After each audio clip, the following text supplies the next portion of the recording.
আবার করবি তুই দেখতে হয়েছি নো হবে না তাকে আমার পাওয়া আছে গোসা পার হয়েছে নো বল না নো বল না নো বল না হালকার জন্য আলো পয়সা গেছে খালি অল্প একটু জন্য উপরে এনাম ছিল বন্ধু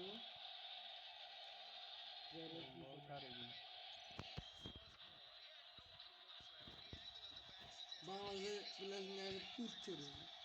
পানা তো বাংলাদেশে অনেকে পায় না আসলে ইয়াটা তারপর রাশিদ খানেরা সিংহরা তারপরে রাশিদ খান প্রতিটা রেসাইটে বিখ্যাত আছে বুঝছো ধর বাংলাদেশে আছে তামিম না কথাই সেটা তো মানা লাগবে এখন তুই যদি সাকিবের পছন্দ না করিস পছন্দ না ভূষণ সবাই জীবনে যে এক বছর ফর্ম থাকে ওর জীবনে 15-16 2 বছর তারপরে ওই রেকর্ড বিশ্বের অলরাউন্ডার এটা তোর মানা লাগবে আমি বিশ্বের অলরাউন্ডার আমি কয়েকটা কথা বলি তোর শ্রীলঙ্কা বিখ্যাত হয়েছিল তোর মালিঙ্গার লাগে তারপরে তোর হচ্ছে পাকিস্তান বিখ্যাত হচ্ছে শোয়েব আক্তার আছে এখন বর্তমানে আবার শহীদ আফ্রিদি আছে এগুলো ভালো আর ভারত বিখ্যাত হচ্ছে তোর মনে হয় সচিনের লাগে ধোনি আছে ধোনি তো বিরাট কোহলি ধোনি কত ধোনি হলো কি বারে একে আছে হচ্ছে তোর মনে হয় সাকিব অলরাউন্ডার ব্যাটিং এর দিক দিয়ে হলো তামিম একে আছে কিন্তু ধোনি হলো 1 নম্বরে আছে ওই তো বল করে সাকিব ছিল 1 নম্বরে কিনা আর 2 নম্বরে ছিল মাশরাফি মুশকিল ভাই তো আমরা উইকেট এর ইয়া নেক্সট তার বলে সাইড উইকেট পায় হেড শট একদম মারে তারপরে বল করছে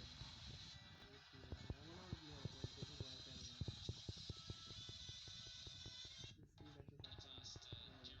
আমার দূর থেকে ফাঁক করেছে এমবাপ্পে হবে না বাবা হিদুলে দৌড় বলে ডাক পার হয়ে যাবে বল ধরার আগেই খারাপ হয়ে যাবে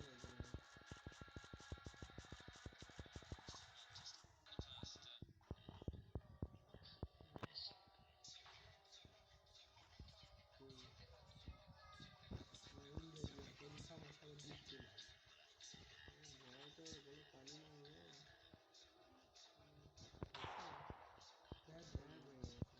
বলে পাওয়ার কি চিন্তা করো না ব্যাটিংও কষ্ট না আমিও মারছি তারপরে ভয় তো বেরিয়ে যায় না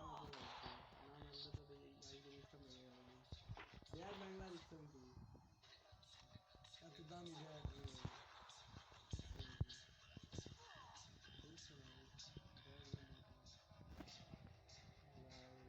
না কত ইয়ে আছে না হোক ইচ্ছা আমার জীবনে রিক্স নিয়ে যায় তাও দাঁড়িয়ে ব্যাটিংও খেলি আর খালি রিক্স কত মানুষকে মারছি এরকম মাত খালি মারে মেলা আমার দেখতে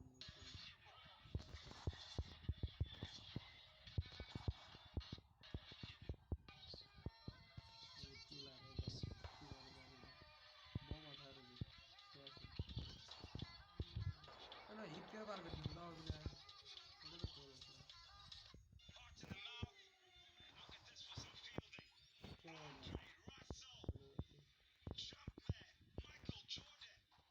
কি জাম মানে তো ইয়া হয়ে গেছে গেঞ্জি খেলার নাম উঠে গেছে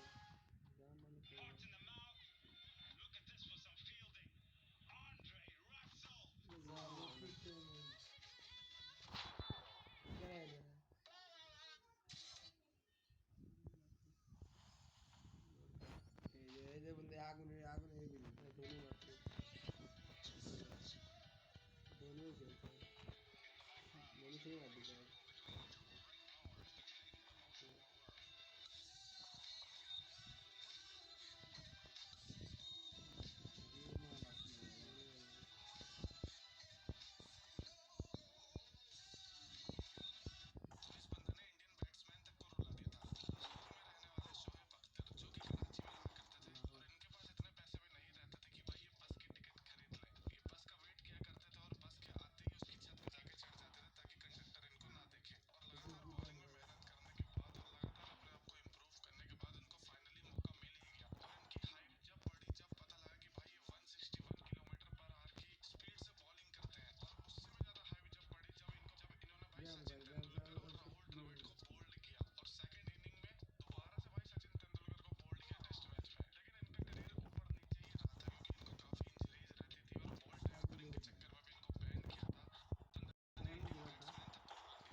এতই বেশি করে দেখায়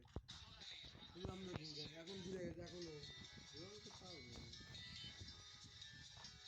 হইলো তো পা তার বলছে হাত পা কোনটা কমে